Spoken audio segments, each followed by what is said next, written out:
Now we're all so afraid to vanish that we're running out of room, right? We're running out of sanity. Because it's like you're marooned. Shipwrecked. Shipwrecked in objective reality. What a shame. Because you're the universe at large. Why would you limit yourself to such a static spot? Out of fear? Really?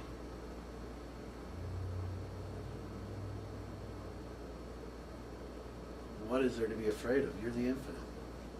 Are you afraid of the infinite? Are you afraid of what you're capable of? Really? What is it? What is it that makes you go, okay, that's enough? Right? Especially when you're getting the blast. Everybody knows what I'm talking about, right? The rushes up and down the spine, the feeling that you're being pushed out way beyond your limits. You can barely breathe. You're wondering if you're dying. Think you might be having a heart attack. Your stomach gets all, however you respond to it. There comes a point where that's too much. You gotta take it down. But why? This is the fundamental question that messes with everybody. They have a state they know they want to be in, and they spend very little time there. They spend all their time working towards it, or so they think, but they don't actually spend any time in it. What a shame. It's like Bob Dylan said, got a highway of diamonds and nobody's driving on it. Because we're too busy building it. Well, that seems, what a waste. Why work so hard? Just open up. It's not hard. Just let it hit you. What do you think it's going to do? Blow you away? You're the infinite. You're the universe itself in physical form. What can it do to you?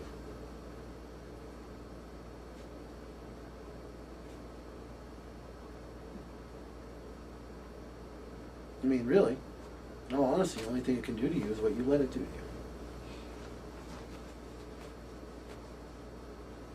Right? I mean, it's like any other person. If their conflict drives you nuts, you allowed that to happen. You've decided that it's your conflict as well. That's not where you're connected. It's not where you're one. You're one in the fact that the universe is looking out of everybody's eyeballs. There's oneness. You're not one in conflict. But you can sure jump on someone else's train. Call it your own.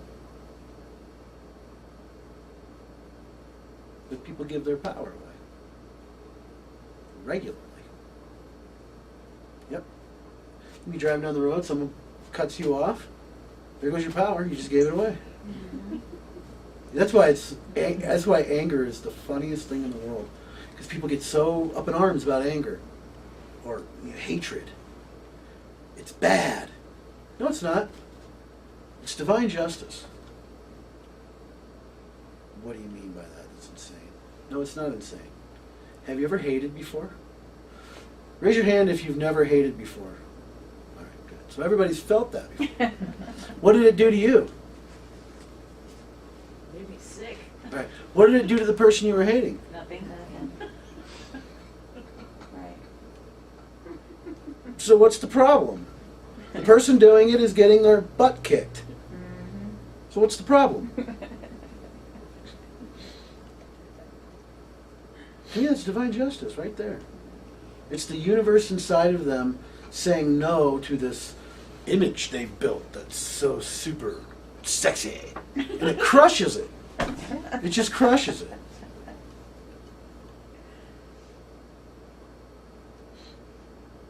You don't get to be, we're beyond that point where you get to be a jerk in your own body. You're going to feel that. You're going to get crushed by that.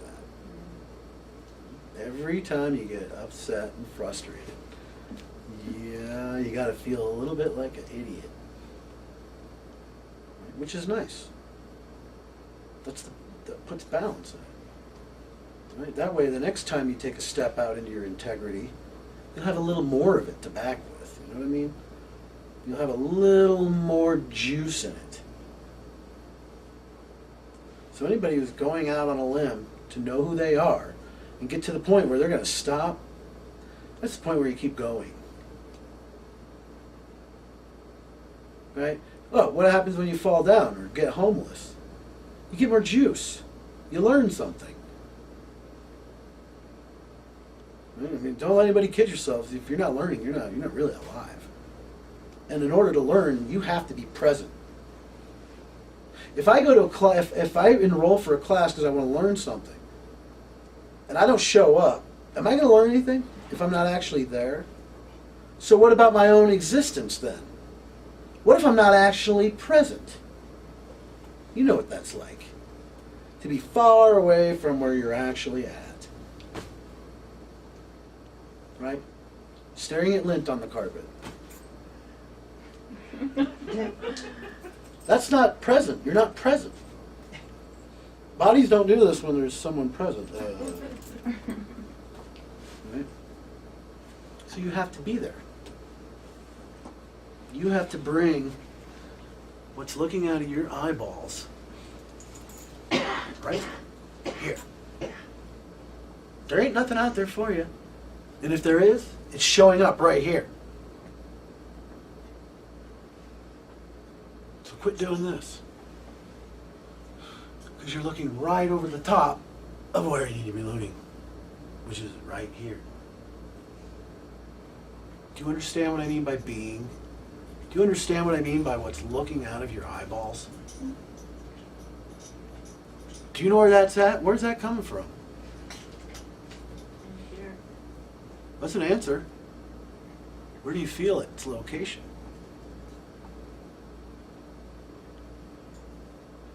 Where is the location? Yeah, where is it actually coming from? It's looking out of your eyeballs. But from where? Spirit. Everywhere. These are all answers, but they don't tell you where it's coming from. Understand what I'm saying? Right? The minute you need to have an answer, you're running to the security of the mind, the chatter of it. If you were to feel it, you will find it's everywhere. All at once. Right? When you can handle that, you'll dissolve into it. What happens after that? Well, I don't know. For him it may be something, for her it may be something else. I mean, it's not one thing. Tell me what world you've ever been in where there was only one thing there. Right? In this world there's billions of things, which implies that there's billions of things that can happen after you check out. Infinite.